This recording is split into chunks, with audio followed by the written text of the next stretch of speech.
Welcome to KGXT, Gen X Talks podcast, live from Central California. Making plans with the boys. I'm gonna hit the town. Yeah, I'm gonna make some noise.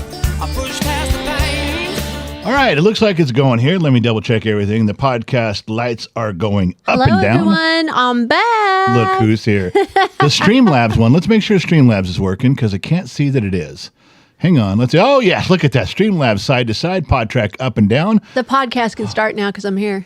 I swear, we need to change the name from Gen X Talks Live Studio and KGX. We need to be called Fly By Night Productions because we literally don't get anything right until, I was sitting down. I know.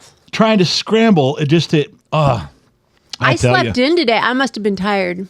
You slept good last night. I finally did, yeah. You know, but I slept a really long time. I jumped out of bed. I was like, oh my gosh. And it just felt like I've been running. The only two times that you had to get up last night was because I had to wake you up to help me with something. Yeah, damn you. I'm sorry. I'm medically That's disabled. rude. I'm a handicapped person right now. And you're fucking It's not with me. just right now.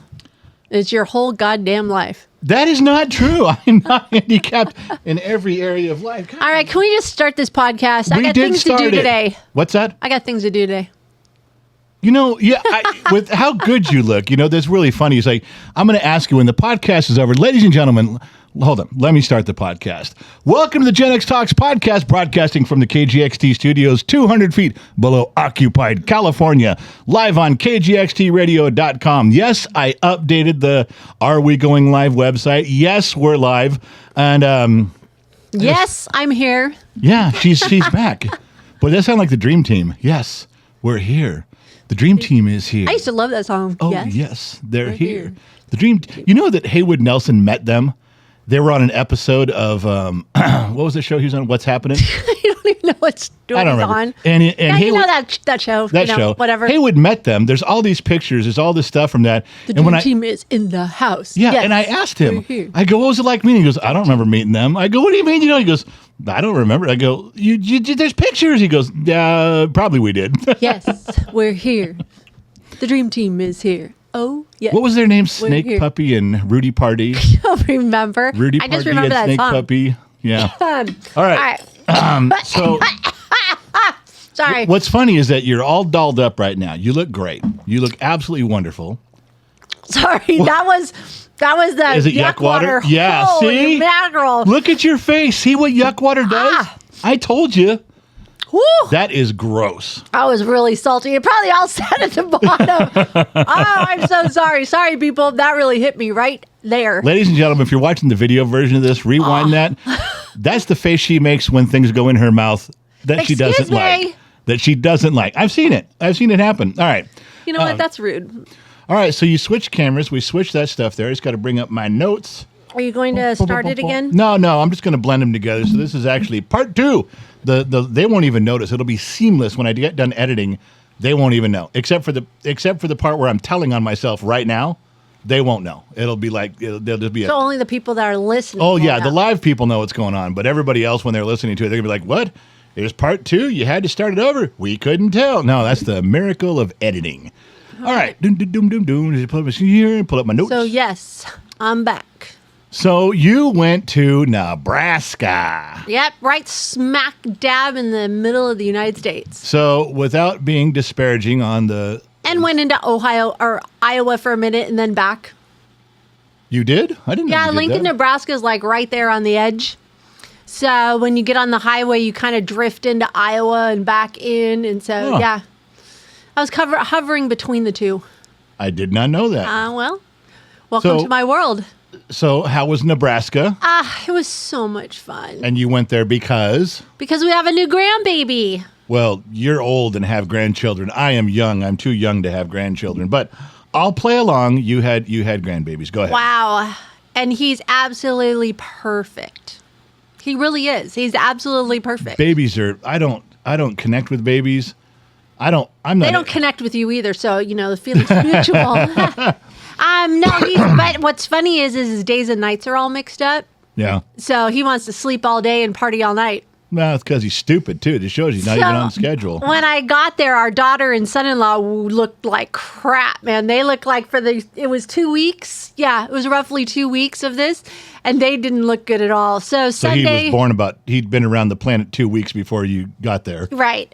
And so I got to spend one whole week with him, and I kicked mom and dad to bed. I can't remember if it was on day 1 or day 2, and I go to sleep. Our daughter slept for like 6 hours straight, and our son-in-law slept for 4, and they woke up, it was a whole new day, like, happy birthday.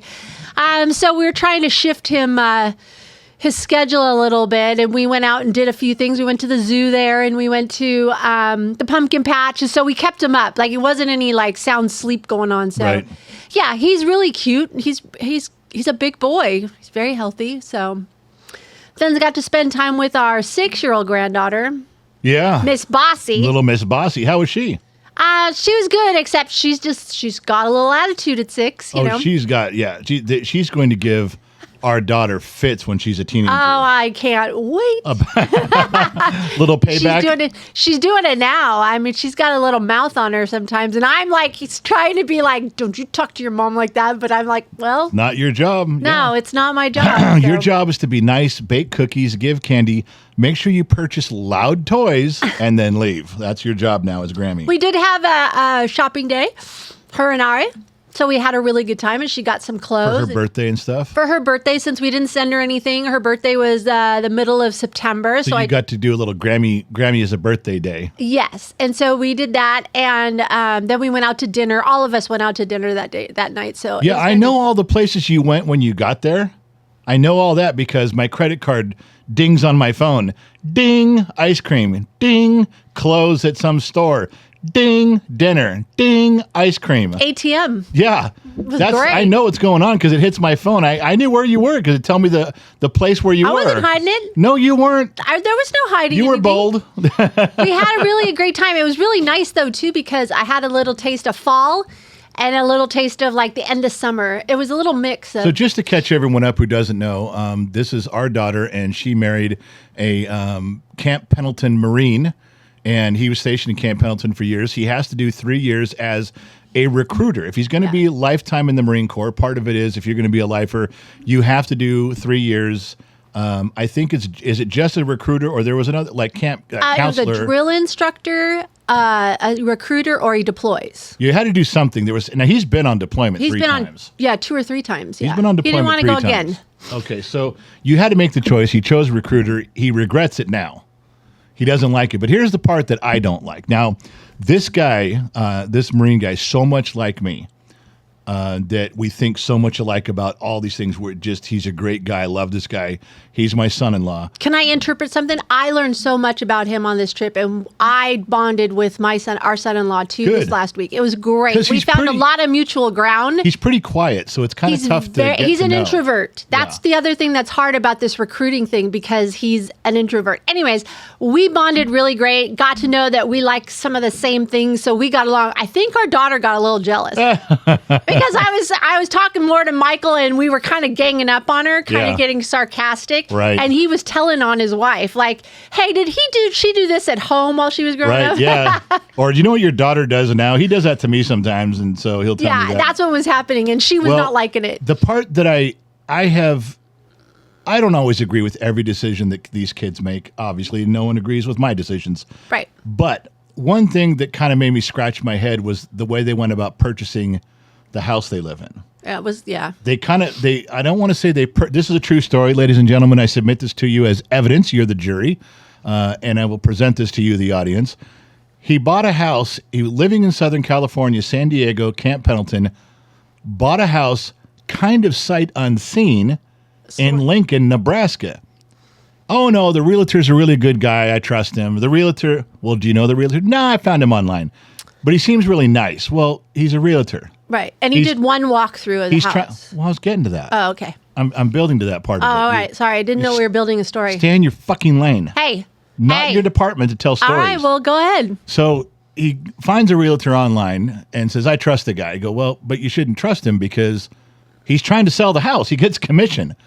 So they went for the first house. And so I got the address. I looked it up. I didn't like the area. And I told my daughter, I said, here's some links, you decide.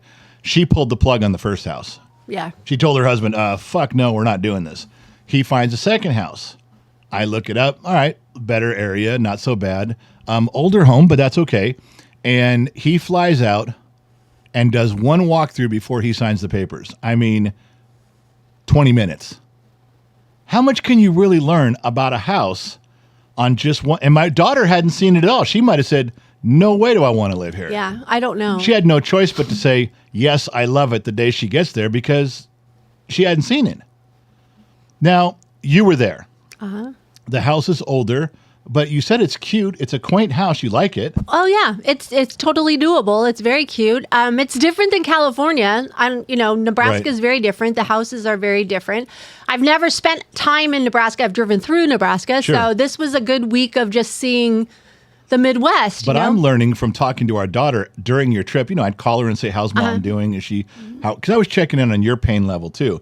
Ladies and gentlemen, the thing that's been saving her life was her therapist, Jade, and the back brace. And guess what she forgot to take to Nebraska? The back brace. So guess who ordered one? And it was there the day after she arrived. Within 12 hours, you had back brace. The back brace. Yeah. So I was constantly checking on you, but I'm learning about the house. You're telling me, well, this is really cool about it. This doesn't work.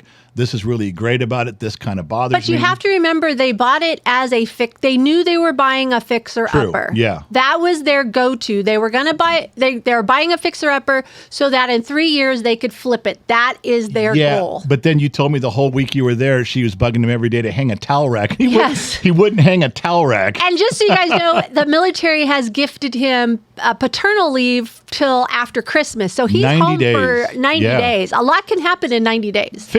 Put the fucking towel rack up, man. Let's go. Yeah. If you bought a fixer-upper, okay, the buying part's over. Now the fixer-upper part The needs other thing to is, start. I don't know if this is normal in the Midwest. Maybe somebody can let me know. But there are 3 bedrooms in this house and a basement with a bedroom. And there's only 1 bathroom. For the whole house? For the whole house. So bathroom meaning a full bath, a bathtub, shower, toilet, sink, okay? For the whole house. I don't know. Maybe that's normal back then. You said there was a toilet in the basement. Well, that's that's the bunker, the tornado, the place where they go. Yeah, but that kind of sounds like a prison cell. You just got a shitter. Hey, I used it. Open shitter in the corner. And it had like a garage sink down there too, so you can wash. And it was deep, so like you could wash dishes or whatever if you're stuck down there for a while. But yeah, anyways, they stuck the mother-in-law in the basement, and I told our son-in-law that. I go, oh yeah, you're sticking your son-in-law or your mother-in-law in the basement. Good job. Go down there. He shuts the door and locks you in. We'll let you out in the morning. I'm like, are you going to put your mother down there? Wow. Wow. Hey, she's coming next month, so we'll see. There's no other place to go. So unless she takes the couch in the living room or something. Oh, I don't know. Well, anyway, so you went to Nebraska. What was that? There was one store you want me to look at online. You thought the was Midwesterners amazing. are going to know. Oh, my son-in-law was all over this going, we got to go to the store. We got to go to the store. And our daughter's rolling her eyes like, it's no big deal. It's no big deal. But he was determined. But was it when you got there? Was it a big deal? Oh, it was different than anything I'd ever seen. I told him, I said, holy Santa Claus shit. So we went into Shields. Which is not, I thought he meant shield. Yeah. But it's Shields. SCHEELS, Shields. Right. And it's in Nebraska. I think it's all over the Midwest. Anyways, I walk in and there's a full-size Ferris wheel in this thing. There is a putting green. There's a bowling alley, a 1 lane. Well, but the way you described it, it's in sections. Yeah, they're like if you're going to go, like you went to an old, for those of you Gen Xers remember department stores. Yes, very an old similar. school department store, a real department store had departments. So imagine that your department store had a golfing section with a putting green. Yeah, so, and then it was multi-levels. We only went on 2 levels. Wow. There was more. Like they had this big gun section. You could buy your ammo there, your guns and everything. Was there a shooting range? I wanted to think, I don't remember. I wouldn't doubt it. There was a candy store. There was, the Yeti. You said Yeti had a little representation. Yeah, it was like Yeti decided to take everything they owned and put it in one section. One of every color and model. On the wall, there was this whole wall of Yeti cups in every color you can imagine. I was like, holy crap. Like, it was so overwhelming. I mean, You would never have left, or you would have bought one of everything. Yeah, I there. would never left. I could have lived It there. even had a duck blind in there. I forgot about that one because our daughter goes, "What is this?" And both our son-in-law and I went, "It's a duck blind." Duck blind. Obviously, she's a California girl. Doesn't No know kidding. those things.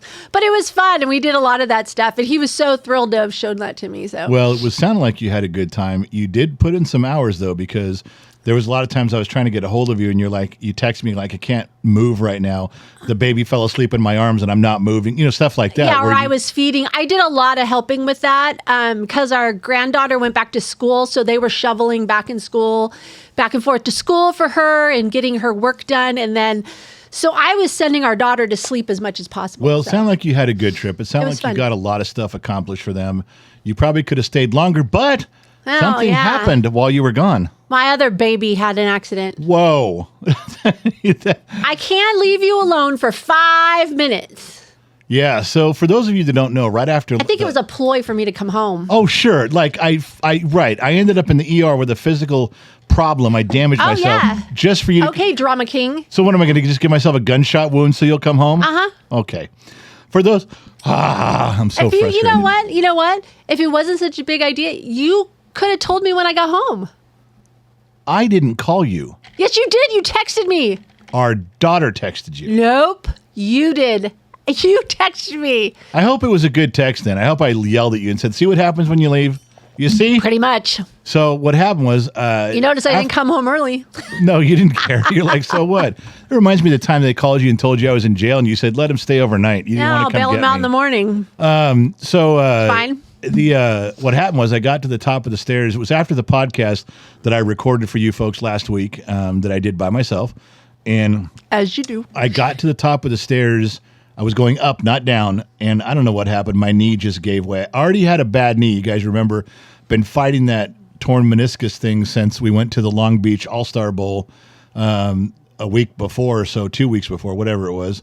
And my knee was just killing me, but I could manage. Got to the top of the stairs, knee buckled, took a fall, hit my head. My knee went out. It hurt so bad. And nobody was home. Briggs wasn't here. Jade was still at work. You were in Nebraska. I literally had to crawl to our room. And I'm screaming, and every move I make, it feels like someone's got a knife in my knee, twisting it. But you had your phone in your hand. I remember I had to go get my phone. My phone fell, and I had to go like an extra 6 feet to get my phone, then put it in my pocket, drag myself to the desk, pull myself up in the chair, and I took some of the pain meds that I had from before. I was chewing them up, trying to make the pain go away. And then I remember trying to get a hold of Jade and said, "Hey, if you're on your way home, come straight home. Don't go visit anybody." And I tried to tough it out that night. I tried to, sit in my chair. I get an angle, tried to lay in the bed, couldn't lay in the bed. I was doing everything I could. Nothing was relieving this pain. I was absolutely sweating because every muscle was tense. I was just gritting my teeth for 2 hours.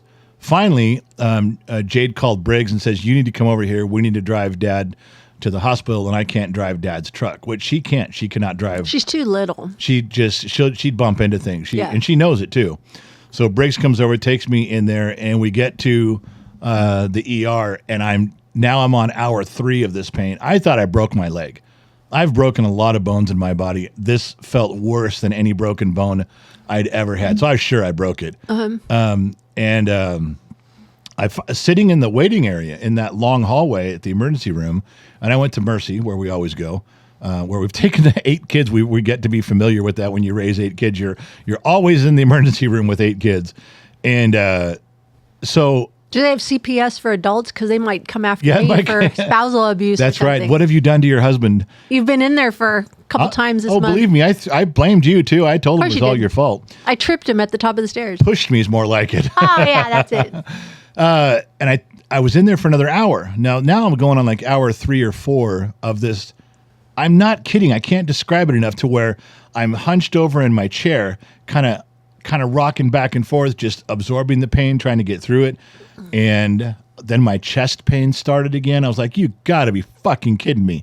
What a time for that to start again. So I rolled my ass up to the guy in front and said, look, I'm about to pass out from the pain. This has been about 4 hours of this, and I'm just exhausted. I'm winded. I'm breathing heavy. I'm breathing every second. I'm gritting, and it's a breath. And that's how I'm breathing for 4 hours. I can't make it stop. And I told the guy, I said, procedure. You have to wait for the other people to check in, and then we'll check you in. I'm like, fuck, I should have come in an ambulance. You get right into the front of the fucking line when they come in an ambulance. They put you right in a room, and they do the paperwork in the room. So they eventually, Front door service with the ambulance. What's that? Front door service with the ambulance. Yeah. So eventually, one of the nurses from a month ago when I was in saw me on the list. The Gen X Talks follower? Yeah. Well, Jessica. Yeah. She saw us on there, and she comes out and goes, "What are you doing?" I said, well, I came in for my knee. I think I broke it. And she looks at me. I put on a brand new shirt before I got in the truck to go over. I could wring the shirt out with the sweat. I could literally squeeze it and get water out of my shirt. That's what this was like. Uh-huh. And I said, but my chest pain started again. She finagled some stuff and got me back there because last time they couldn't find the chest pains.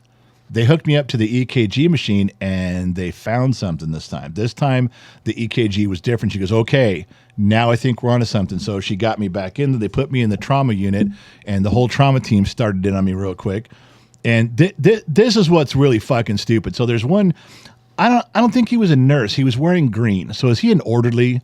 I don't know. I don't know what they are anymore. So this guy, and I don't know, he was about 30. He's wearing all green. Now all the nurses I saw wore blue. Uh-huh. All the girls in red, I learned they're from the blood department, like they do all the blood draw, the blood stuff, they wear red. Mm-hmm. All right, I'm starting to figure out the color coding. It's kind of like being on an aircraft carrier. It's true. All the jobs of what they do on aircraft carrier, everybody's color coded, different colors for their jobs. That's what it was like in the ER. So this dude, he says, now, remember, I am in such pain. I have found the most comfortable position I can be in, which is still giving me a 10 out of 10 pain level. And this guy says, okay, sir, we need you to get up in the bed. We have to get you in the bed. I said, no. I said, I can't lay down because he wanted me to get up in the bed and lay down. And he goes, well, that's what we have to do to be able to take care of you. I said, okay, listen to me. I cannot lay down. My leg being in that position, I will start burning this place down out of frustration. I can't do it. He goes, well, we have to get you out of that chair. I said, why? What are you going to do you can't do in the chair? Now, I brought my crutches. I had my own wheelchair. I was as comfortable as I could be. He goes, okay. And I want you to pay attention to what happens here because this kind of started to get me in trouble with the doctor who I ended up liking this dude a ton. This orderly or nurse or whatever this guy was, he goes, okay, I'll tell you what.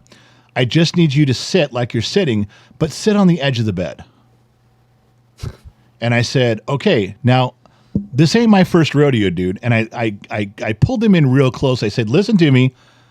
I think what you're trying to do is you're going to get me to sit on the bed. Then you're going to get me to sit on the middle of the bed. Then you're going to say, can I just turn and put one leg up on the bed? Then you're going to say, well, how about since you're in this position, can't you just lay back? You're going to inch me inch by inch to where you want me. Yes, they do. And I'm not going to do it. He goes, oh, no, we won't. No. I'm just going to get you. So I struggled. I screamed. Every step was a yell. I go, dude, you realize I'm going to scream like I'm going to, every time. He goes, yeah, it's okay. You're in an emergency room. We expect that. Yeah. So I did that all the way, got on the edge of the bed, and tell you the truth, my leg felt a little better sitting there. Sure enough, 10 minutes later, he goes, okay, so if we could just get you to pivot. I said, here you go. No, just pivot. I go, no, that's what you said about just get on the bed. Now you're saying just pivot. Then you'll say just put your leg up. Then you'll say just lay back. Why didn't you tell him to leave? I did. At that moment, I go, look. He doesn't have to do anything. I was hurting so bad. I go, look, you dumb motherfucker. You're doing exactly what I thought you'd do. I even told you about it ahead of time, and you got the balls to try to get me to do it anyway. Yeah, I had a respiratory therapist that did that, and I kicked her out. She was mad because she doesn't get paid. She doesn't get paid, the respiratory therapist, if she doesn't touch me. So I'm like, get out. Well, this dude was getting paid. This was just a pain in the ass. I know. So he got all mad. The doctor came in. mad at me. He goes, well, what'd you do? I said, look, man, here's exactly how the conversation went. And then he was cool. The doc was cool with me. He turned around to the whatever this dude was and goes, did you do this? Did you actually try to get this guy to get to the position you wanted him in? He goes, well, procedure is we have to have him in the bed laying down. For safety reasons. The doctor just goes, okay, dude, just leave. Just get out. He was probably a CNA. I don't know what he was, but he pissed me off. So anyway, everybody else was good in there. Are we checking these to make sure we're okay on here? I don't know. You're in charge. Well, It's not my department. You can watch the messages, Dingy. I'm telling the story It's here. not my department. You don't have a department right now. That's exactly right. Glad you said that because I'm not in charge right now. Right, So I good. think if things go sideways, it's on you, big boy. Then just since you're not in charge, you got to do what you're told. There's only two positions so now here. I can look at my phone. Okay. Do what you're told. So now I can look at the phone. I got you. I understand. So anyway, then the doc comes in and he sees me rocking back and forth in the chair, not the chair, it was on the bed. And he says, okay, look, we can give you a double shot of morphine and it should take you down a notch. If it doesn't work, I can give you 2 double shots. I said, okay. So he gave me the first one. He goes, do you want the second one? I go, no, let's just see how this works. You mean he didn't offer you whiskey? Double shot of whiskey? No, he didn't. The guy was a jerk. Anyway. They should put bars in the That's right. PR. A cart of bars that just goes by. Whiskey. like they use on beer. airplanes. That's right. Cigarettes. That's right. So he comes by in an hour and he goes, yeah, you're going to need that second shot. Gives me the second shot. Doesn't take the edge off. You come by in another hour. Now I'm on like 7 or 8 hours of this intense pain where I'm just getting ready to black out. He goes, well, I could give you a third double dose. You're a pretty big guy. You're an elephant. And I said, okay, I wasn't going to say that. And Let's put him down. He goes, all right. So he tells Jessica, give him a third one. And her eyes raised up like, are you sure? He goes, yeah, give him another double dose. So she did. That one hit me like a ton of bricks, like within 10 seconds. Oh, if they put it in your IV. Oh, yeah. It was in the I've IV. had that before. Yeah. I said, guess who's laying back on the bed all of a sudden? I'm right where the orderly wanted me because I couldn't feel anything. I informed Jade that. I said, oh, man, when the morphine hits, he's going to be very loopy and don't move him. And she goes, what? I go, Jess, let him go. Well, I was loopy for a long time. There was a couple things that happened before they gave me the morphine. When they went to draw the blood, I was very clear with this one lady. I go, listen, I don't care how many times you stab me looking for the vein to get the blood. It doesn't bother me. You stick me 100 times, both arms, back of my hand. I don't care. I'm all right. She goes, you don't mind getting stuck with the needle? I go, not even a little bit. I go, what you're not allowed to do is dig around. And she goes, what do you mean? I go, some of you nurses, you'll poke the needle in and you don't get blood, so you twist it in there. You poke it around, you left, right, up, down. You're trying to find. I go, don't do that. Is this when they were trying to put your IV in? Yeah. Oh, I said, just make sure you don't do that because you and I will have a serious problem that second.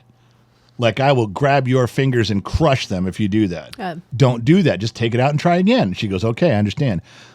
Fortunately, the two or three people that had to get in to draw blood in different spots on me, they first try. Everything was first try. No problems. We're good there.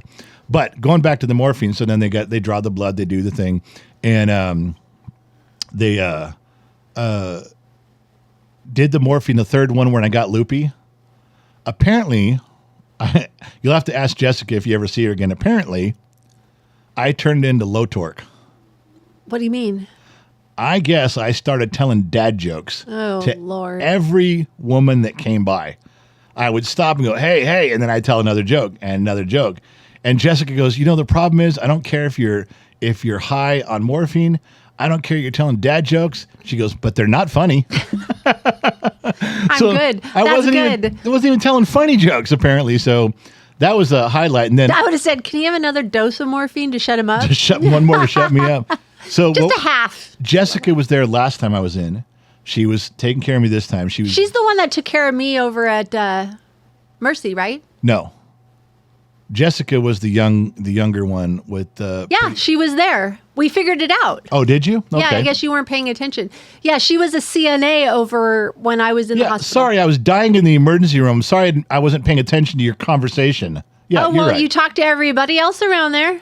when we were in there? On my own terms. I'm sorry I'm not paying attention to your needs while I'm dying in the ER. I do apologize. As for you that. should. Yeah.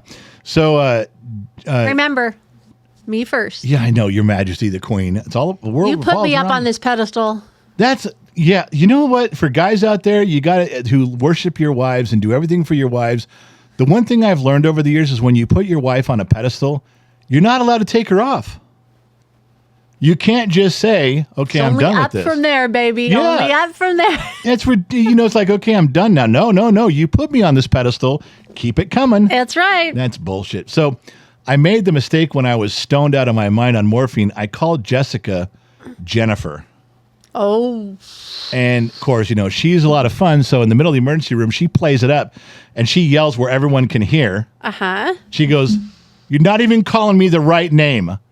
Your wife's out of town and you're calling me the wrong name." I said, "What'd I say?" She goes, "You called me Jennifer." It's probably a Jennifer. She doesn't like a Jennifer, I bet you. I guess. So then like an hour later, she's out in the kind of the middle area of ER doing some paperwork or something. And I can see her and I said something to her. And she goes, and I called her Jessica. I said it right. But she right. yells back across the whole ER. She goes, "Call me Jennifer one more time." I mean, angry. She was ready to take you on. Well, it was, she did it, being funny. I But know she did, The but- whole place was like, she had that straight face, angry. "Go ahead. Call me Jennifer one more time." I have access to drugs. And I'm like, "I'm not." She goes, "Next time you need morphine, I'm just going to give you a saline solution. You're not getting shit." That's funny. Man, I'm kind of glad I missed all that. So the cardiologist came in and said they said, "Hey, we did catch something different. We have your records from last time, and you're not having a heart attack." I said, "Okay, as long as I'm not having a heart attack, I was fine with that. I'm okay. Good. Then whatever it is, we'll figure it out. But as long as I'm not dying and it's just painful, just tell me that. Say you're not dying. It's painful." So the cardiologist thing, we got to follow up with something afterwards. My knee thing, the only thing that I'm still hurting with my knee, but it's not unbearable. And you saw me when you came home the first 3 or 4 days.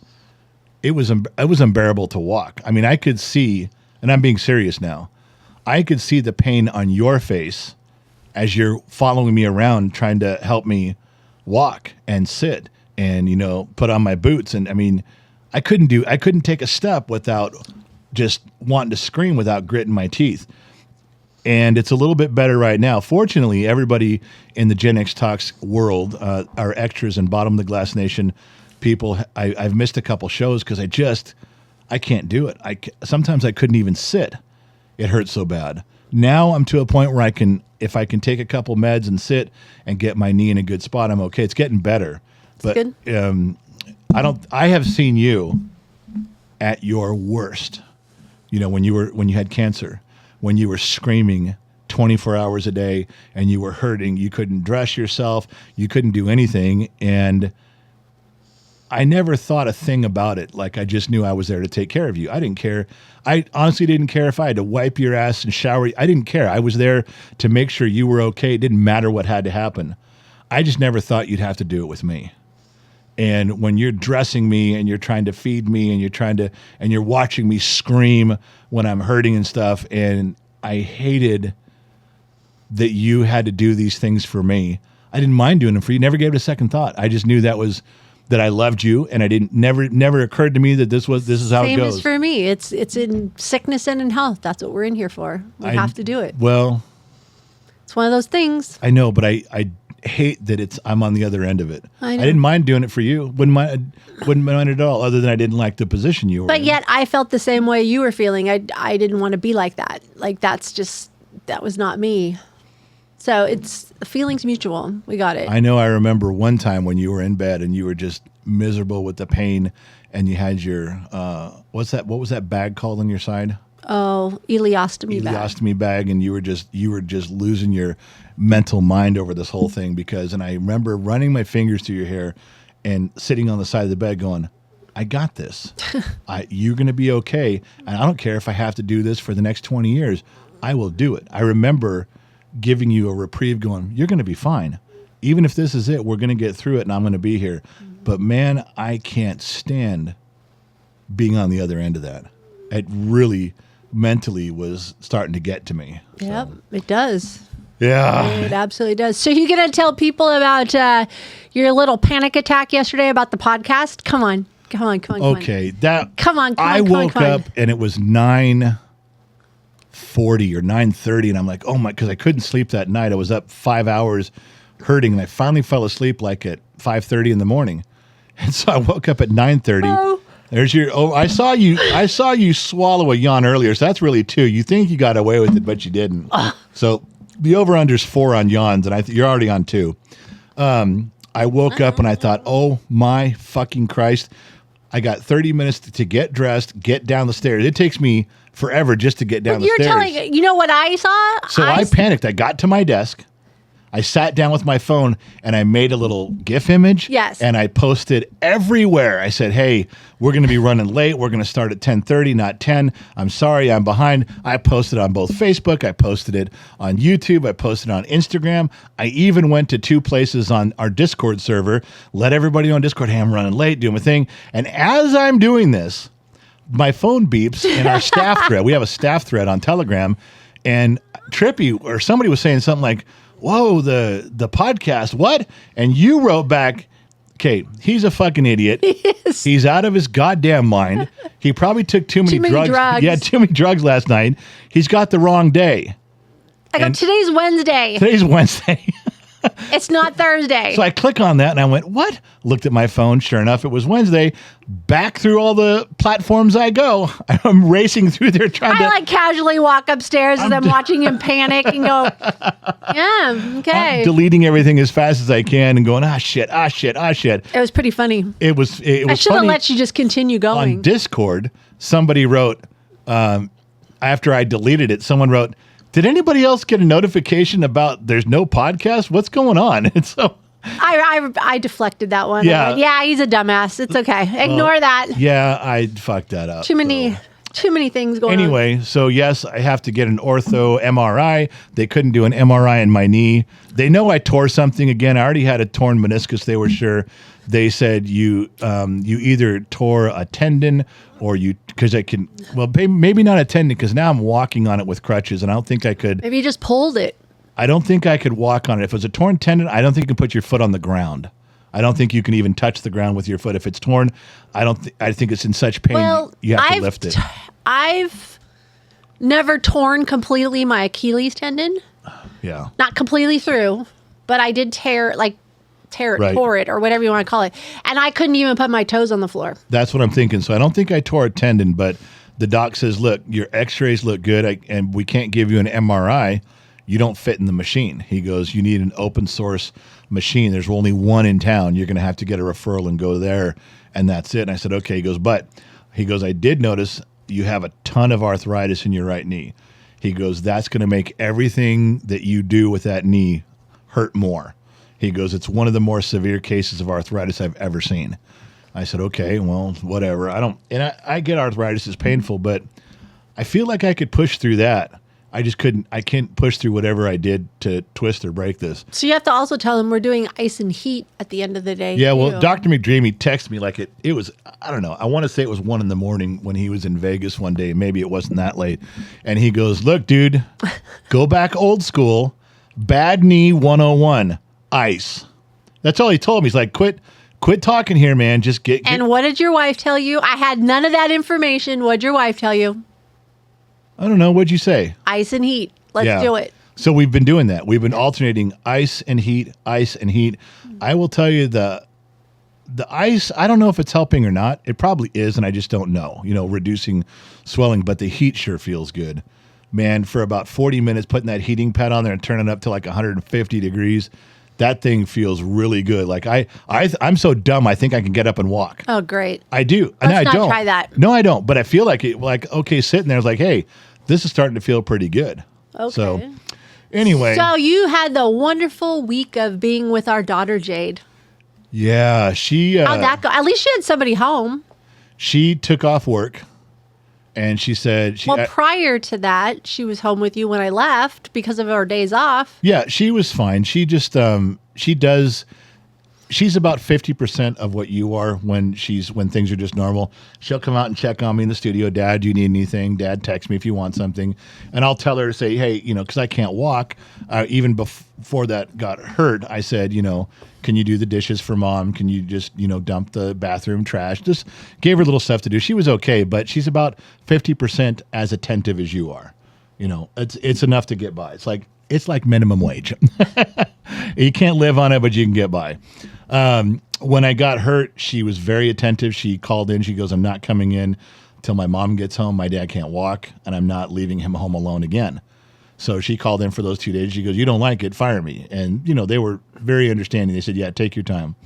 The only problem is, and this has been Jade her entire life, since she was 5 years old. And this has been a running joke in our family. I know where you're going with this one. Jade moves on Indian time. And, however the wind blows. Well, I'll tell you, I've lived right next to different Indian reservations. I've gotten to know Indians, I got to know how they live quite a bit. I mean, not everything, but quite a bit. And I'll tell you a story. This is an automotive story, kind of. And there's two stories in here. And this will describe my experience with Indians on. There's a yawn. Okay. You fought back that yawn. I can see that's 3. There's 3 yawns. All right. So, and follow me on this because this will explain how Jade's brain works.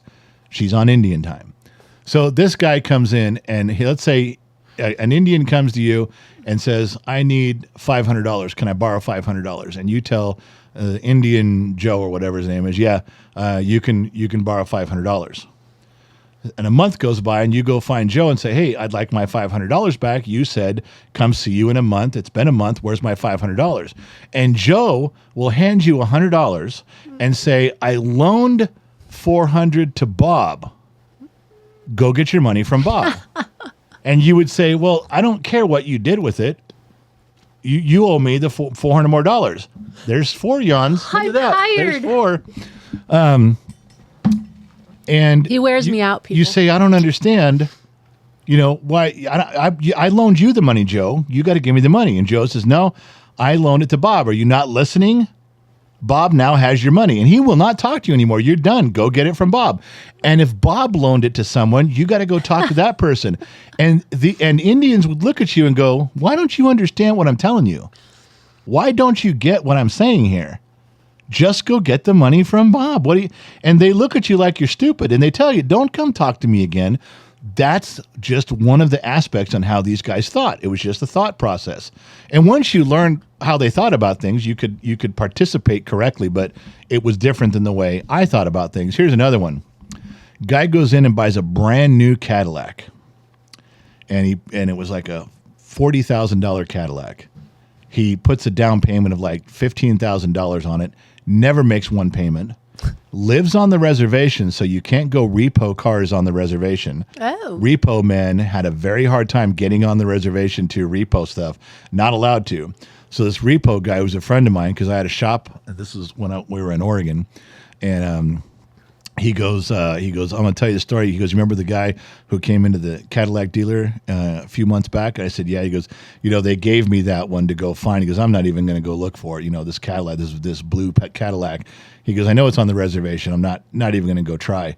So he says, the other day I was up on the reservation with permission, getting another vehicle, and I'm on this ranch on the Indian reservation. I'm digging out this one truck to put it on my tow truck, and I look across the ranch, and behind this barn, sticking out, is the back end of a blue Cadillac. A new blue Cadillac. It's all dirty. He goes, so I finished loading up. I kind of looked around and no one was paying attention. He goes, I walked over to this Cadillac and had the dealer plate on it, the temporary tag. It never even got registered. Oh, wow. And here's this thing sitting on the side of the barn. I said, well, what'd you do? Did you get it? He goes, oh, no. He goes, somebody had taken this Cadillac. They'd put $15,000 on a $40,000 Cadillac, drove it to the reservation, parked it behind the barn, gutted the interior. No seats, no carpet. What? No door panels, no dashboard. They ripped it out. And they had welded and screwed to the inside of all the walls and the doors in the back racks for smoking fish. What? They put in a smoker. They cut a hole in the roof of the Cadillac. What? Put the smoker in so the heat could get out and the smoke would fill up in there and go out. It was vented correctly. They paid $15,000 for a smoker? And turned it into a smoker. And I go, what are you going to do? He goes, nothing. He goes, I'm never telling anybody I saw it. He goes, I'm never going to go back. Because if I tell someone about it, my contract will be go get our car or we're not giving you any more. We're not giving you any more repos. He goes, I'm never telling anybody that I even saw it. Wow. He goes, that thing had the mileage on it because you couldn't tell. He goes, I'll bet they drove it straight from the dealership to the barn and never drove it again. And that became their smoker for fish. So it's just thought of Indian time. And and here's what happens with Jade. If I text Jade and I say, can you come to the studio? She goes, yeah, I'm in my room. I'll be right there. She will not leave for half an hour. I'm thinking in my mind, okay, get up, you get your shoes on. 5 minutes at the most. Walk out your door. Now you walk to the top of the stairs. Now in my mind, you walk down the stairs and you walk through the den. I'm picturing how long it takes to walk out here. Finally, I text her and go, what are you doing? She goes, what? I'm on my way. Yeah. I go, Jade, it's been 25 minutes. If she orders food, boy, Briggs and I got pissed at this. I said, I'll pay for food. We're really hungry. It's like 6:30. We'd like to eat dinner.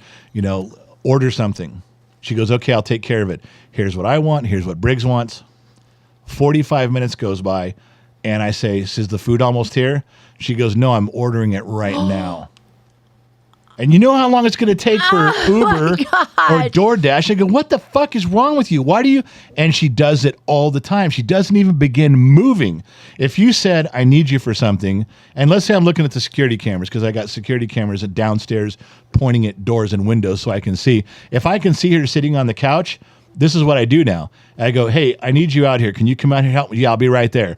If I turn on the camera and she doesn't get up off the couch, within about 2 or 3 minutes, I talk through the camera. I go, get up off the couch. Walk to the studio. Does it work? Oh, she gets mad. I go, and I talked to her about it. I go, why do you wait so long? Why does she?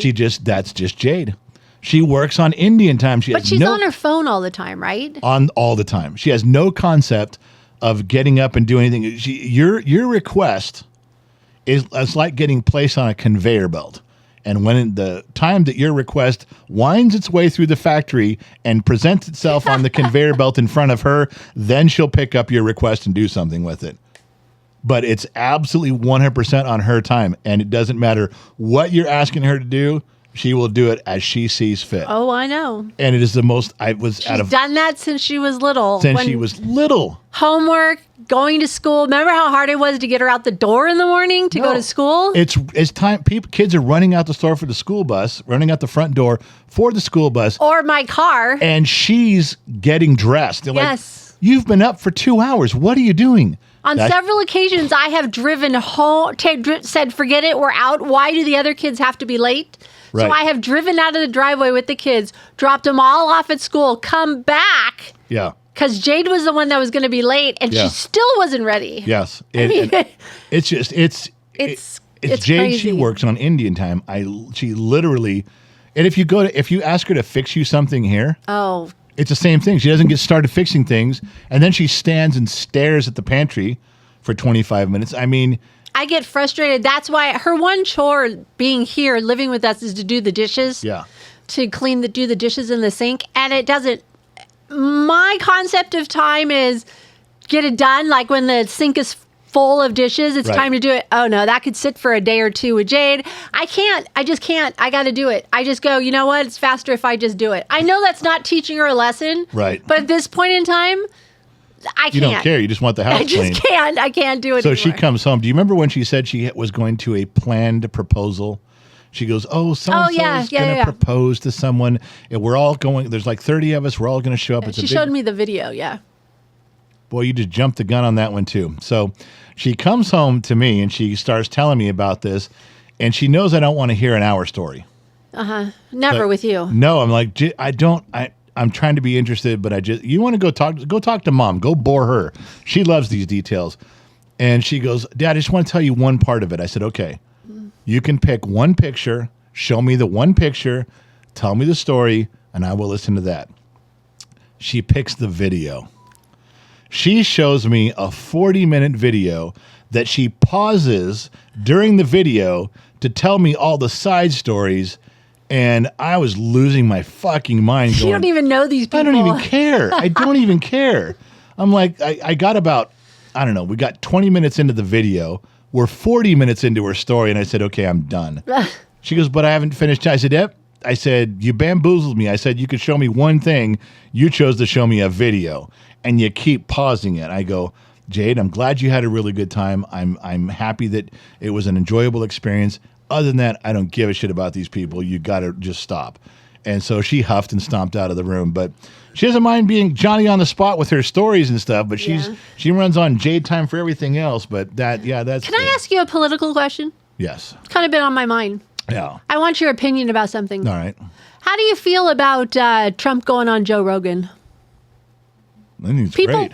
People are having mixed views about it. Well, Joe, if anybody who really follows Joe Rogan, he is always, he is a closet Trump supporter. He just has not come out and endorsed him.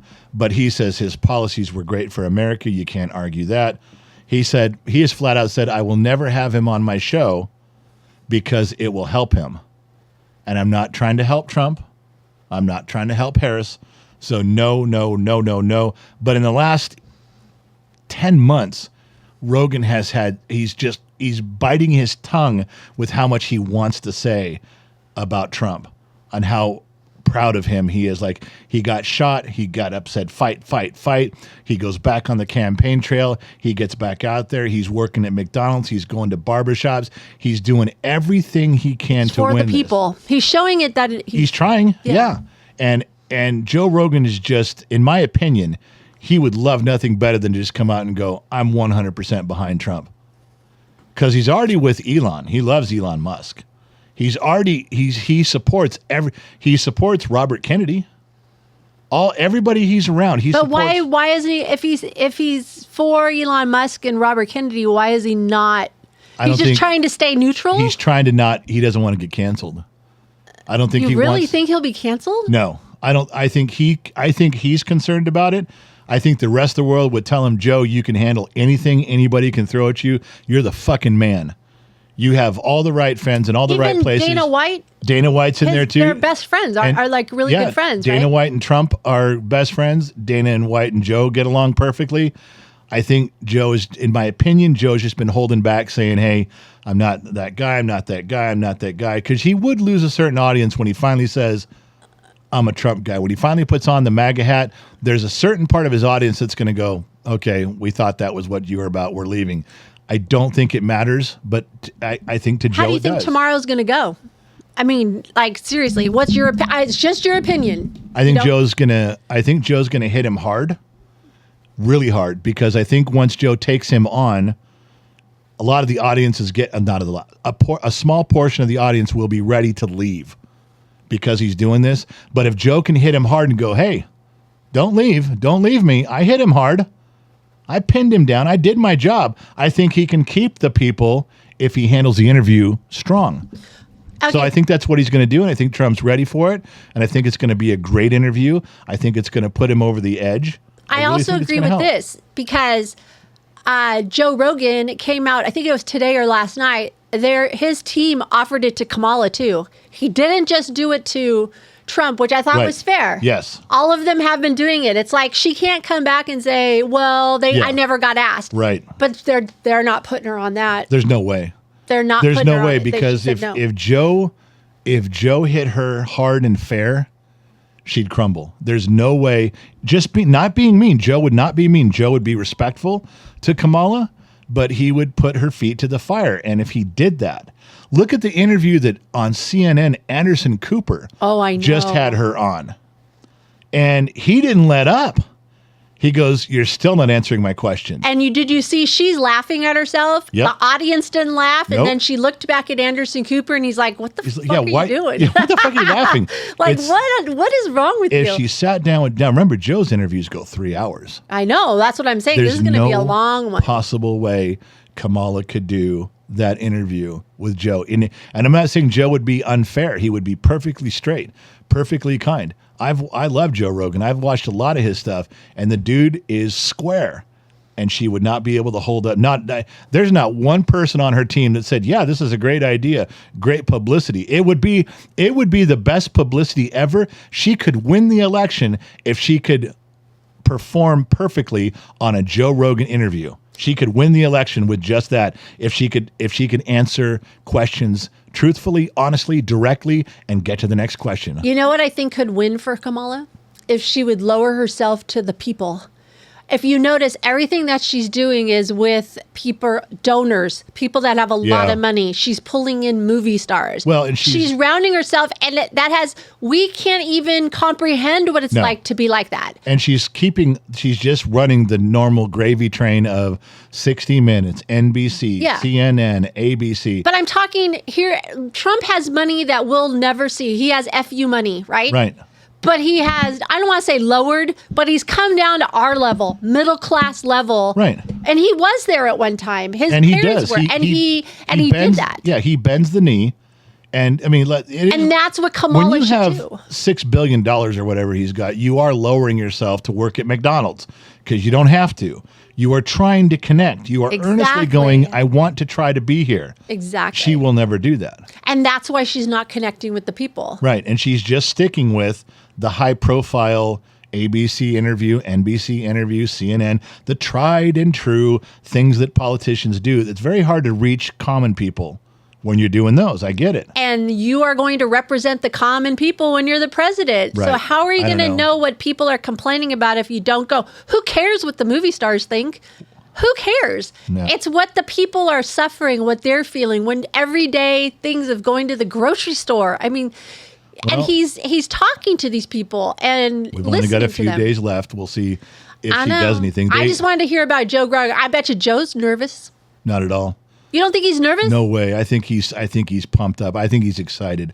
I think he thinks this is going to be great. I mean, I'm sure Dana White's already called him and said, "Dude, you're going to love this guy when you hang out with him." You know, and Joe's met him before. They've met. Oh yeah, I've seen the handshake. Yeah. Have you seen that handshake? Have you seen where Joe says? He goes, they warned me about the handshake when you get introduced to Trump. He pulls you in. Yeah. He goes, so I was ready for it. The first time Trump came up, he goes, I got my foot out in front of me. Trump tried to grab me with that heavy handshake. I was ready for him. He didn't pull me in.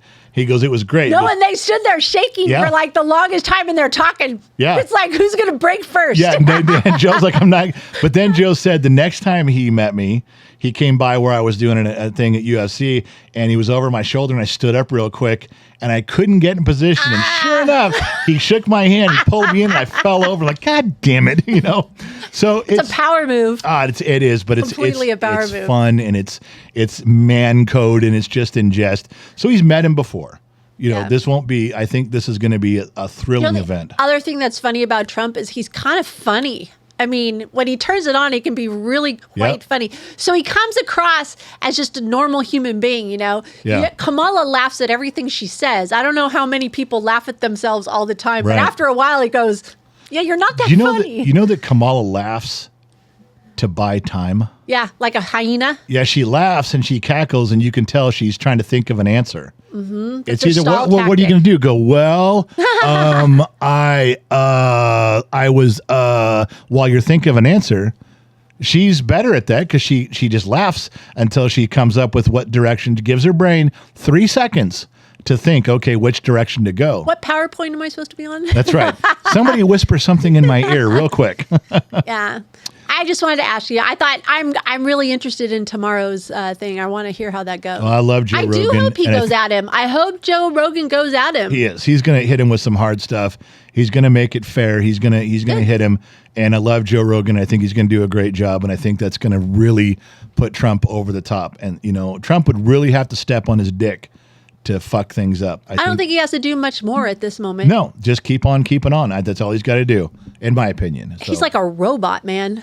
he's a workaholic. I can't believe how many cities and states he's at, 3 rallies a day sometimes. It just amazes me. Yeah, and it's like, I just, at his age, I know. It's something. it's crazy. Yeah. So Briggs was helping out while you were gone, too. Slightly better. Yeah, I noticed he kind of moved in while I was gone. And here's the weird part. In a typical fashion, you're covering for him, as mommies always do. I have a story to tell you about last night. I said, why is he still here? Why hasn't he gone home? Oh, well, it's going to be his birthday. He just wants to be for his birthday. And I'm like, yeah, he's been here 5 days before his birthday. He's going to be here a couple of days after. I'm not buying it. You're not either, but you're just, he's just Mr. Wonderful, and it's his birthday. You want to know what he said last night? I told him after birthday, we had his cake and dinner and everything. I go, what are you still doing here? I opened the door to he was still up in his room, old room. And I have like this futon mattress down there. It's not really a bed. It's just kind of like there's nothing in his room anymore. Nothing. He took it all out. I said, what are you here for? What's up? He goes, oh, well, I think I'm just going to stay one more night. I go, why? I go, you got a bed in your apartment. Go. Yeah. And he goes, well, I kind of like this one. I go, you like a futon mattress? He goes, I kind of like it better than my bed at home. I'm like, go. And he still stayed the night. Well, I asked him, I said, what are you doing here? I see more of you now that you moved out than I did when you were here. The first couple of days he was here, he was very attentive, and anytime I needed something, he'd drop what he was doing and go do it. Oh, not 30 minutes later? After the first 2 days, not so much. He's like, yeah, I'll help you if I have to. And okay, Dad's walk, because you have him help me up the stairs. If I fall, you want someone there. He doesn't have to touch me. He just has to be there. And now he's, yeah, okay, I'll help him up the stairs. It's not the same as it was when I was first injured. So he's okay. But and then he did talk to me about Gen X Talks. And he's like, well, I'd like to put up a website that maybe people at Gen X Talks for my Cutco knife sales, and maybe they could. And I said, dude, no one's going to give you shit right now. Yeah, that ship has sailed. I go, you have not been part of Gen X Talks. You've backed away. You have not helped Mom or I out. You've promised us over and over when you'd be here. You don't show up. And everybody knows this. Gen X Talks, people know this. Mm-hmm. You're not dealing with people that are going to listen to your bullshit stories. Well, here's my really cool story on why I didn't make it. Here's my really cool story on how come I didn't show up. I know I promised you, but here's my cool story on why I broke my promise. I go, nobody gives a shit. So if you really wanted to get back in the good graces, I told him you don't do your shows anymore. People quit going to your show. You don't even do your show anymore. Your Monday show, your Kids Corner music show, which people loved that. They really loved it. They enjoyed that show. I said, you're going to have to go back into Discord. You're going to start dropping around Discord, talking to people, coming back around. You have to start making yourself known, answer some comment sections, go into the videos where people are saying things about you and reply. Work your way back in with a presence. Start showing up in the staff thread. You're still part of the staff thread. Yeah. You haven't commented in the staff thread, but 3 times in a month. Right. And he said, okay, I'll do that. So then if you work your way back in and you start doing your shows, you build up your credibility again with people, then you can build a website and say, would you like to listen to my Cutco knife sales pitch? But don't start with that. People are going to tell you to go fuck yourself. So guess what? You did a birthday post for him on all the platforms. I did a birthday post for him on all the platforms, hundreds and hundreds of comments. Do you think he's gone in there and replied to anybody? He has some. I've seen. I went back and seen. Yeah, a little bit. No, I haven't seen any. Well, double and check. out of hundreds on 2 posts on each platform, so that's 8 posts, 8 different posts, each of them having 200 or so comments. All right? That's like 1,600 comments. You tell me he's done a few. He's done. I know it's not a lot, but he better have done 700. He should take some time and go do that. And even after my talking to, he hasn't gone back and done it. He hasn't spent like, okay, I'm going to spend an hour and a half and I'm just going to go talk to people. I'm just going to go reply to comments and say thank you. He should. I know. He's doing nothing. He's playing video games with his friends. Yeah. So you know what he's playing though? He's getting ready to battle you. What? He's playing Halo. Yeah, he can't beat me in Halo. That's what he's been doing. Can't beat me He's in Halo. warming up to play Halo. Yeah. Because he asked when you and Trippy play Halo, and I said, "Oh, wait, they've been doing it like Sundays or Wednesday nights." Yeah. I said they haven't done it for a while, and he goes, "Okay." But I think Tripp's coming up for that big event for that weekend that we're doing here at the house on like November 1st. Oh, really? I think Tripp's coming up for that. Low Torque said he was going to come over so he can play. I told Briggs, I said, if you want to be here, we're doing it. We can wire up your stuff, hardline it, let's all get in.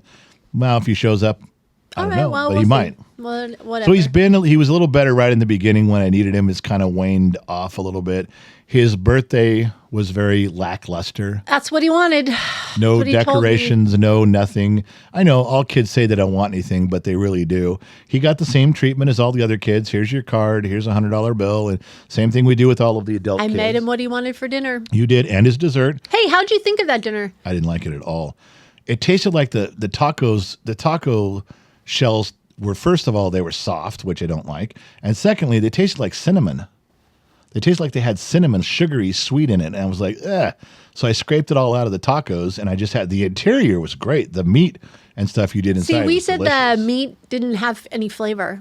Meat had flavor. The meat and cheese and stuff was good inside, but the That's shell, what I was told to make the shell. it was horrible.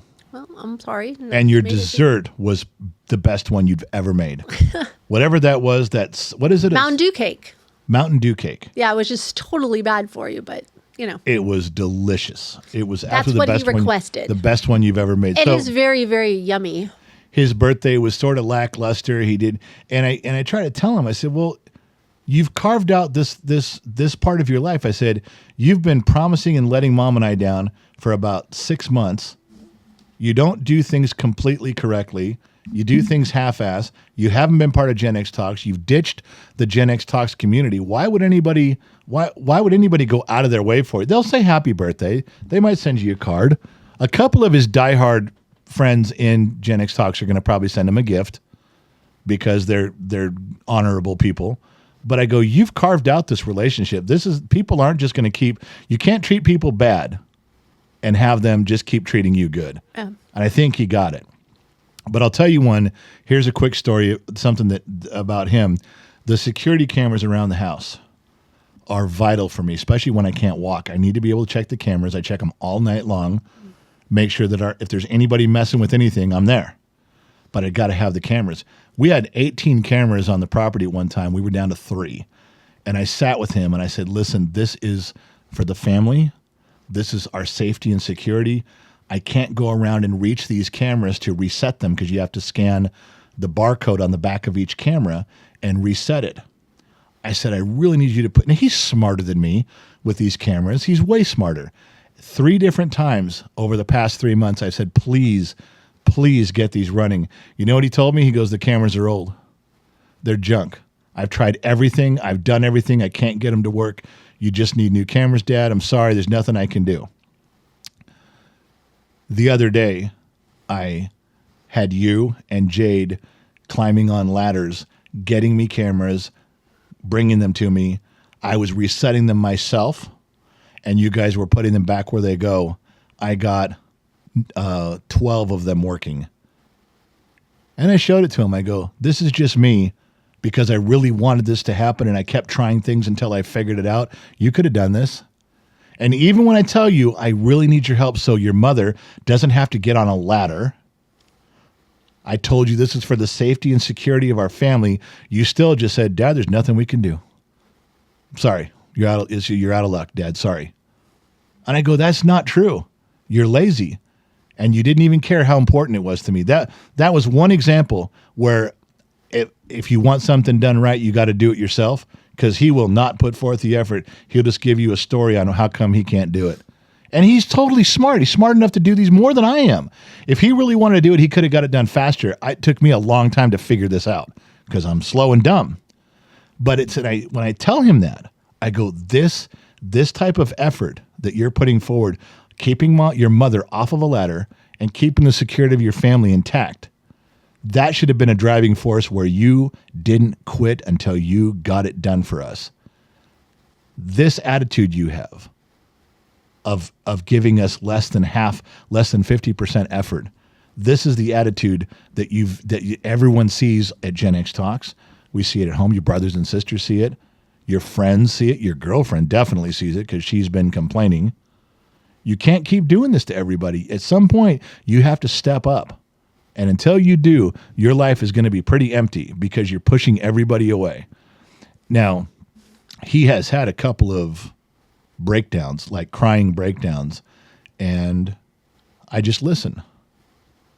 And he comes to his own realization, I can't keep talking my way through life. I actually have to start doing stuff. I can't explain to my girlfriend how come I keep promising her to show up, then I come up with a story, can't do it. Promising her I'm going to show up, come up with a story, can't do it. He goes, she's not buying the stories anymore. He says, you and Mom aren't buying my stories anymore. My work is not buying my stories anymore. I go, no. You think you can keep out talking your way through everything, and now everyone doesn't care anymore. So he's come to that realization, but he hasn't quite turned the corner for change yet. But I've been around the sun 56 laps. I'm going to be 57 soon. I've seen some stuff. And as you get older, you can pay attention to when someone's close. He's getting ready to snap. He'll hit bottom. And then I think I don't think he's there yet, but he's damn close. And I think he'll turn around and I think he'll start with you. He will probably come and cry and apologize, start with you, and then move his way back up. But he's not quite there. That's why his birthday was a little bit lackluster. That's why people didn't send him gifts this year. He's carved out his own spot. But he's a good kid. He's got a great heart. He's not mean to people. He doesn't steal from people. He doesn't bamboozle you. He's a good kid with a good heart, just lazy and relies on his gift of gab to get through life instead of hard work. So I don't know if you agree with that assessment or not. Yeah. Good contribution. I'm just listening. Yeah, which is what I tell you not to do. All right. So the only other thing that came out of this was that I got a lecture from him about his dog Riker. Oh, really? Okay, let me hear this. He says, this is still my dog, even though he moved out and left his dog here. And that dog worships you. That dog just follows you around room to room. Until he shows up. Until he shows up, and then he hangs out. Then he goes right back to being your dog. Yeah. But I got a lecture about, just remember, Dad, this is my dog. I know Riker loves Mom and follows Mom around, but it's still my dog. It's my dog. Don't forget it's my dog. I said, well, that's funny you should bring that up because your dog needs a vet. There's something wrong, not terribly, but he just needs some attention, and Mom's tried different foods and medicines. You're going to have to get a vet out here and find out what's going on. He goes, well, on paper, Riker's still your dog. Exactly. I said, what does that mean? He goes, well, on paper, you have to pay the vet bill, but he's my dog. I said, wait a minute. You just got through lecturing me. I said, funny, you should bring up this. Ad goes with it. Funny, you should beat me up about this because your dog needs a vet. So go call the vet. He goes, well, on paper, the paperwork is still yours. And so all of a sudden, when the dog needs a vet, dog's not his dog anymore. Right, exactly. Yeah. And now you know what I know. Alrighty. Are you going to say anything about your Cuomo thing? We went on, yeah. That was a mess on Friday. Well, we went on Cuomo. Wait, was it Friday? Yeah. Wasn't it? No, Monday. Monday. Yeah. We went on Cuomo a month ago, had a good time. And Chris Cuomo and I have actually talked a couple times on the phone since then, didn't make a big deal about it or tell anybody. And then he says, hey, let's have you on again. And so it was with Briggs, without Briggs, with Briggs, without Briggs. And his staff had come to me and said, well, no Briggs. We don't want Briggs on, just you. And I said, well, I just talked to Chris on the phone, and Chris was like, yeah, we could have them both on. Chris wanted to ask Briggs about his generation, how he views politics. What does Generation Z start thinking about stuff? And Briggs actually has some really great points of view on that from his generation. And Chris was like, yeah, that'd be cool. Well, apparently his staff doesn't know that Chris and I talk. They're like, well, what do you mean you talked to Chris? I'm like, well, because he called me, he texted me, we talked. And they said, well, we'll straighten this out. So it was with Briggs, without Briggs. Finally, it ended up being without Briggs. They just wanted me for some stuff. I thought I fucked up the thing. I thought it was very mediocre and I fucked it up. And I apologized to Chris. He said, no, it went great. And we actually talked the next morning, and he said, I said, if you really want to do something like this, we should be a little more adversarial, because Chris and I have talked. We do not agree. We are not on the same side of a lot of issues. He's still very much liberal and Democrat. I'm still very much conservative Republican, and we're becoming friends, but we don't agree on stuff. And I said, I think my audience would like you and I to sort of get into it a little bit. And Chris is like, well, sure, if you want me to crush you, I will. It's like, well, no, Wow. Not really looking to get humiliated on your show, but I said, there's some stuff. And I said, if you're going to do this kind of, I'm the everyman, the Republican conservative average Joe. And he goes, yeah, let's set something up where maybe we do this once a week. And, so I might get the opportunity to be on Chris's show once a week and be on there with whatever the current topic is. If something comes up, we talk about it. Just bam, whatever's hot in that news cycle, we just go at it. See that? Yeah. So I told him, I said, I'll do it. I said, but I'm gonna push hard. And he goes, bring it. So we're going down that road. We haven't inked it yet, but his staff is working out the details. I told him I'd be in. I'd clear some time and we could do it. And we'll as the details move on. But I think it'd be fun to do that. Yeah, for and I sure. don't mind doing that. So. We'll see how it goes, but it's the fun thing. They called up and they said his staff called up. She's wonderful. Her name's Nora. Oh, and I can't remember the other girl's name. I want to say Isabella, but I might not have it right. They call me. His staff calls me. It's just two girls. They're super smart. They're very pleasant to talk to. And I think it was Nora. She says, okay, when you get on with Chris tonight, we're going to send out the film crew. We'll send out film and lighting and we'll get everybody set. We really want to know about your cottage. Remember I texted you about that?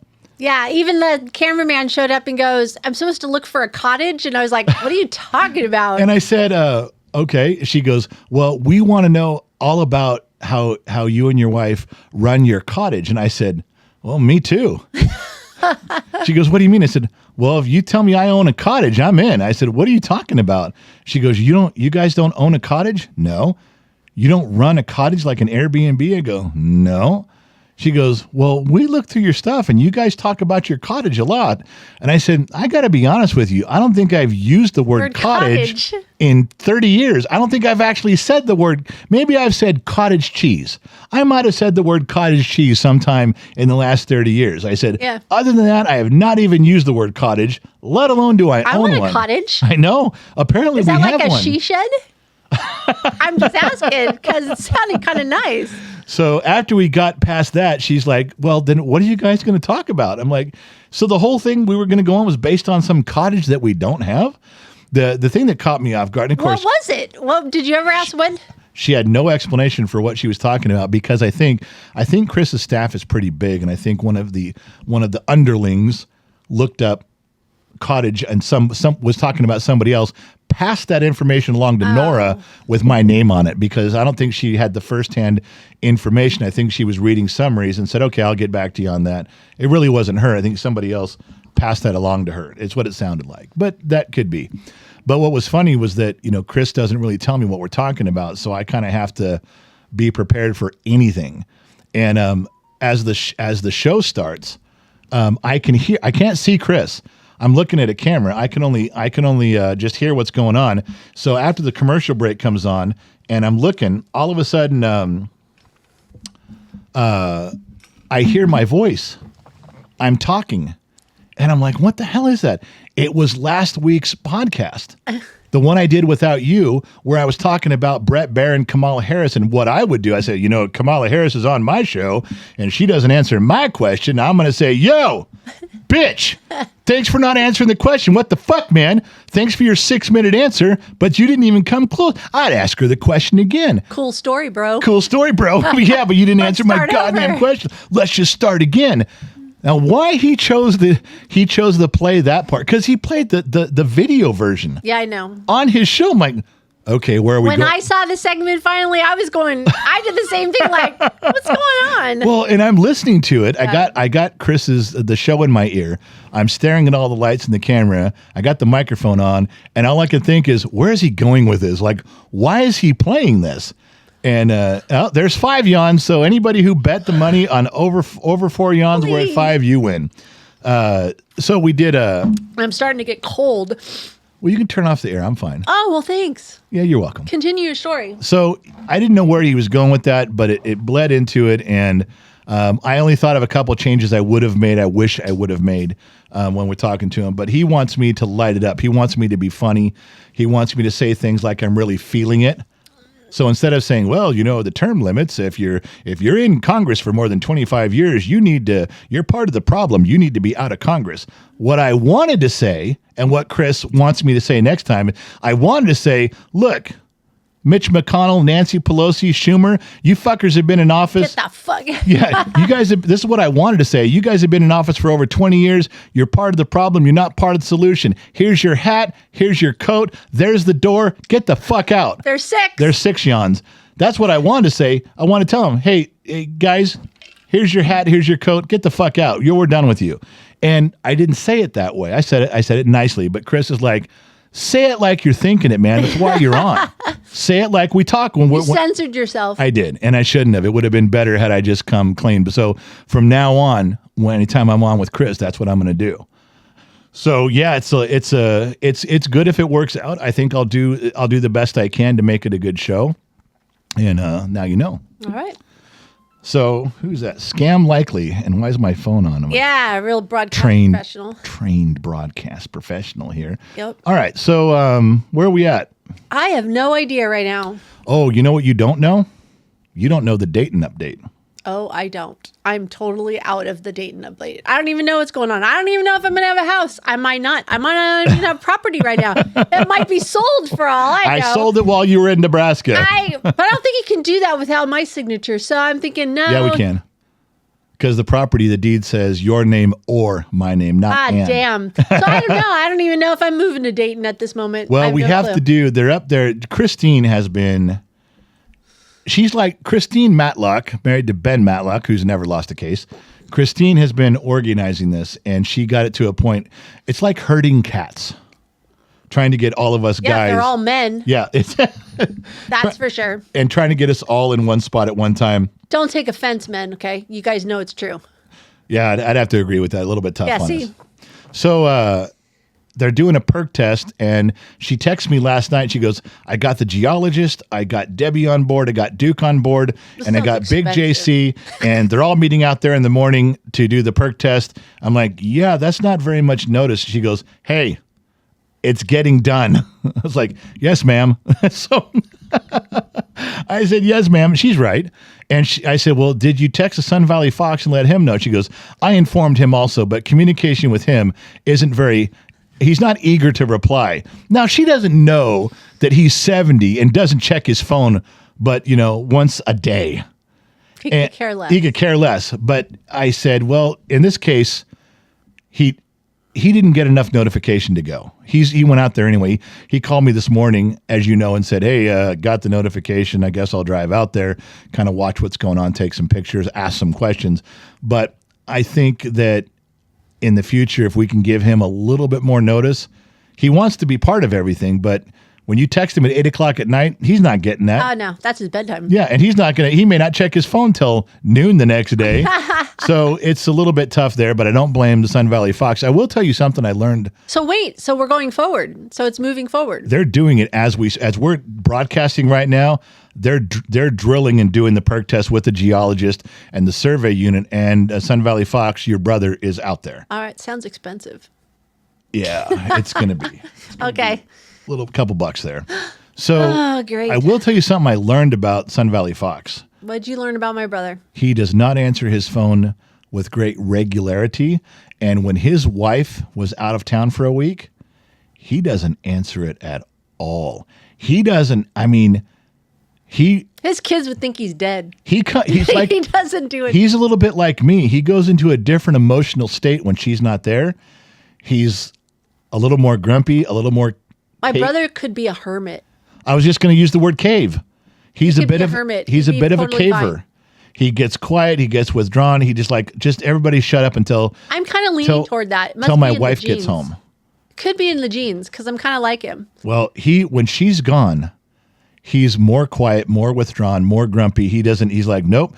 He's not rude about it, but it's a character trait I just noticed. He's a little bit like me. When you're gone, I'm a different guy, and I just kind of want everybody I want to put everything on pause till you get back. My dad was the same way. I remember my mom calling me and complaining about my dad. It was really funny. He would start calling and texting her when she was at the grocery store. Like, when are you coming home? You've been gone a really long time. It's been an hour. Why aren't you home yet? You need to come home. I'm hungry. I need lunch. Because this is when my dad was sick. And my mom's like, dude, I've been gone like an hour. But he starts, I go, who gave that man a cell phone? Like, don't give dad a cell phone. Yeah, anybody who's going to bitch and complain does not need a cell phone. Oh, I used to irritate my mom so much because she was still going and doing and things. And my dad was homebound. And so. You're going to be proud of me. Am I? I drew stuff on the shower for one of the world's greatest inventions, and then I cleaned up the shower so you wouldn't bitch and whine about it. Yeah, I said I didn't see anything, so it must not have been a very productive week in your brain. It was. I just cleaned it up. Now listen. Oh, here we go. I thought we were going to get through this podcast. No, listen. This is brilliant. Okay. The problem is I don't have any money to do this, so someone's going to hear this, and they're going to steal it, and they're going to be a millionaire, and I'm just going to be the guy as a footnote of the on a Wikipedia page. All right, just hit me. Go. You know how sometimes when you take a straw from like McDonald's or something, you're going to take the paper sleeve off of it. Yeah. So you tap it on the table, and sometimes you bend it. Right. And it breaks. Right. And a little hole in it. So as you're drinking your soda or whatever it is, when the soda level gets down to where the break is, you ain't getting any. You start sucking air. Right. Okay. I think that the interior of a straw should fucking fly. The interior of the straw should have a chemical that when it comes in contact with air seals the hole, like it expands. Sounds expensive. Or, because if it's submerged, you're okay. Once the air gets down there to that level, once air hits it, once there's a break, once soda has gone through it, right? It activates it. And then once air hits it, it has a reaction and it expands. The straw expands and just naturally seals the hole. You could How many times has that happened to you with straw? I don't know, like a lot. A lot to where I think that I could fix all the world's problems with broken straws if there was a chemical that once it hits the air. Why don't you just get another straw? Well, because I'm very conscious about saving the planet. Why are you laughing? That was funny. Come on. I'm just telling you that you could have a broken straw. Once the soda goes through it, it activates the chemical. And the very next time air hits it, when the soda gets low, the air hits that activation and expands. All it has to do is expand a little bit. It seals the crack in the straw, and you can finish your drink in peace. All right, Elon, you hearing this? Go with it. Send it to Elon Musk. I don't have to send it. He's listening. He listens to the podcast. You know he does. Yeah, I know. So there's your story for that. Okay, good. That was it. But oh my gosh. I cleaned it up. I cleaned up the picture. So I just had to figure out a way. A self-sealing straw. It's what you got to have. Self-sealing straw. Can I have the last 5 minutes of my life back? Why do you say that like it's a bad? I don't care about a self-sealing straw. Why don't you just take the whole thing out and drink it like a person? Whoa. McDonald's has lids and holes and straws for a reason. Who am I? Red and yellow straws. That's right. Who am I to question them? Okay. All right. It must have happened to you this last week. That's why you're thinking about it. It just happens all the time. And only to you. No. I can't remember the last time that happened to me. But I know why. Is because I don't open a straw like you do.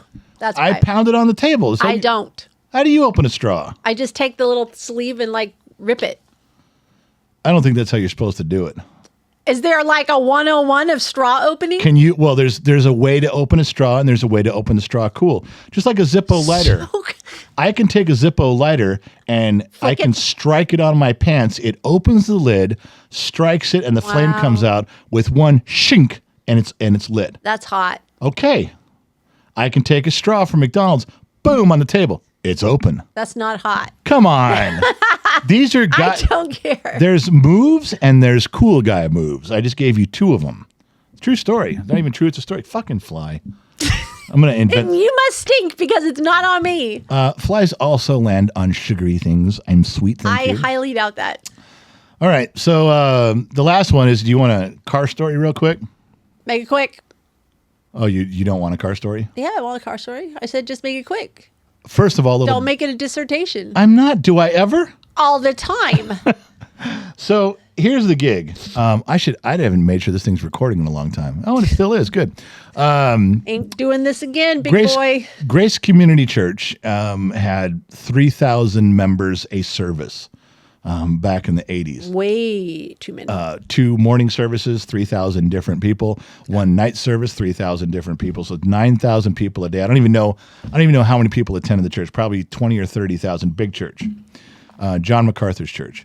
And growing up there, I was there from 5th and 6th grade all the way through college. We go to Grace We went Church. to school with his son. I did. Went to school with. Excuse me, so did I. Yeah, Mark MacArthur, John's son. Gotcha.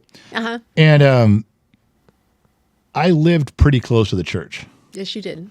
And when I got Within to walking be distance. within walking distance, and I got to be probably in 10th grade, and there was always people locking their keys in their car. Always, always, always. Oh, is that when it started? So they called them maintenance janitors, and they couldn't do anything. You call AAA, you call a tow truck. It got to be where people said, well, let's just call him. Let's call me.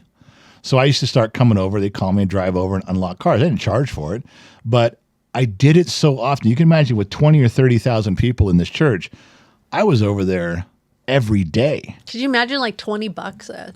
I know. I don't think I ever charged anybody ever. God but I was struck over you there down. once a day, twice a day, sometimes 4 or 5 times a day, slim jimming, popping locks, and getting people into their cars.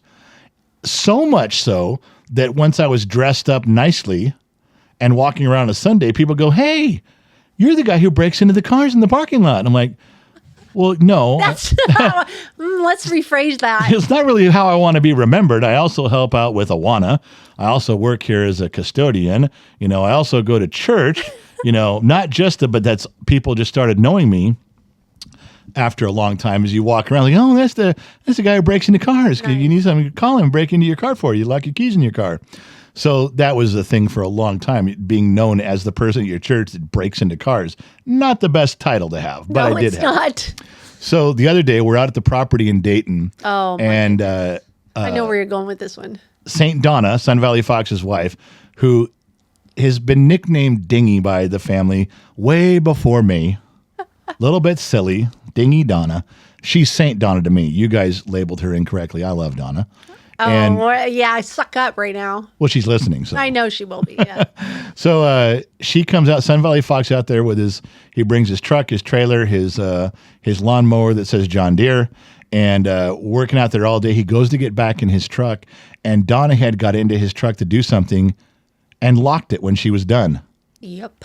with the keys in the ignition. Yep. Sun Valley Fox He is was fuming. livid. He's like, what the fuck did she We touch were all my truck? tired and we were like, Oh, gotta it's go. exhausting day. And he's like, what the fuck would she do that for? It'll take her another like 40 minutes to get back out there. Yeah, and she wasn't answering her phone. Nope. And he's going, this is just fucking crazy, insane, stupid. Why'd you touch my truck? Don't touch my truck. And we're out there at the end of a road. We haven't seen another person all day. What a smart move to lock the doors because of all the people that are coming by. We saw maybe 2 other people all day. Yeah. And she thought, ooh, better lock the doors. It's a scary neighborhood. So I had a big, long, kind of a coat hanger type rod, and I pulled the keys out of the ignition with it, but they fell on the floor, and I'm like, yeah, fuck that, I can't get them now. But I told Sun Valley Fox, I said, take these bolt cutters. There is a really rigid piece of fencing out there. If you cut me off a 4-foot piece, I'll do this. And he goes, really? I said, no, I can. MacGyver. So I You're remember. gonna MacGyver it. What was it? Didn't Dr. McDreamy drive up when I was doing that? Yeah, he came up to me. He made a comment like, oh, Mark's up to his same old tricks or doing his job, or I don't remember exactly. Well, because he what drove up as I was breaking into it, but it just took me. He saw it right away. It just took me a minute, and I popped the lock. But that didn't save the St. Donna from the wrath of the Sun Valley Fox. No, but what did my brother say to you? He was like pretty amazed that you did it. Yeah, he was like, really that quick? I go, just give me the right thing, and I'm in there. And it just took me a minute, and I popped the lock, and we were in. And he's like, holy shit, went pretty fast. But that didn't. Faster than AAA. Faster than AAA. I thought that would alleviate a little bit of his wrath towards his wife. Like, well, okay, all right, I'm over it. Now we got in the truck. It'll be okay. I'm upset, but it's fine. Right. Nope, not even a little bit. Nope. He goes. I let him in. He goes. She's still not answering her phone. So yeah, all of my just letting you know, God prepared me for that moment. Oh my God. I'm letting you know that was divine intervention. All those times at Grace Church for all those years, popping locks in the San Fernando Valley. What about all the kids, especially our one daughter, our millennial daughter? She called you multiple times for doing that, going, Dad, Yeah. Dad. Oh, I You're had a lockout kit that I bought off a tool truck one time. I still got it. I had to keep that thing just in my truck all the time because of her. All the time she would call, I did it again. Yeah, but God she'd be damn like, it. Dad. Dad. Yeah. So there's your car stories. I know it's a dumb one, but it's a true story and not even true that it's a No, story. that's good. So yeah, there you go. So that was it. Talked about Dane. We talked about Jay. We talked about Briggs. We talked about, the only thing I didn't tell everybody is the one terrible thing you did as a horrible wife. Oh, you can tell them next week. Yeah. Because you don't want to end on a bad note. It's been a long time. People are getting bored. Just kidding. Okay, well, then we'll hang up. But yeah, you did something that's really... That's for next week. There's two things you Next did week. Next week. that people would not be happy about you. Oh, bullshit. No. They're always happy with you. Your crown. Only because you're going to paint it bad. No, there's no way to paint what you did good. Oh, my goodness. Your crown Let's is now... leave them in suspense. Your crown is now tilted. It's always been tilted. The halo has been crooked for many, many years. Well, that's it. That's the ER visit. She's back from Nebraska. A little bit about Nebraska, the kids out there, the grandbaby. What's going on? Covered You a got lot. your car story, a little bit of Jay's, little Briggs, little Dayton, and some stuff like that. A little bit of a massively cool invention I gave to everybody for free, the self-sealing straw. I think we covered a lot of ground today. Good stuff. We did. Lots of subjects. Now, how long do you think we've been on this time? We did 10 or 15 minutes before. How long this time? Hour 36. Hour 33. Pretty close. It's pretty close. Pretty damn close. All right, so that's it. Say goodnight, Gracie. Good night, Gracie. Thank you guys for tuning in. Thank you guys for listening to the Gen X Talks podcast. If you had an hour and 33 minutes of your day to waste, we're certainly happy you chose to waste it with us. There's not a better place to waste time than right here at Gen X Talks. Thank you guys for tuning in around the planet, AM, FM, Sirius XM, or perhaps you tuned in on the Armed Service Radio Network. Remember 3 positive things in life. Number 1, wherever you go, there you are. Number 2, something goes wrong, blame Trippy Pineapple, even if it's not his fault. Just yell, fucking Trippy. Exactly. People will know whatever's going on, not your problem, it's his. True. And 3, I gotta go. I'll catch you guys on the flip side, and I'm out.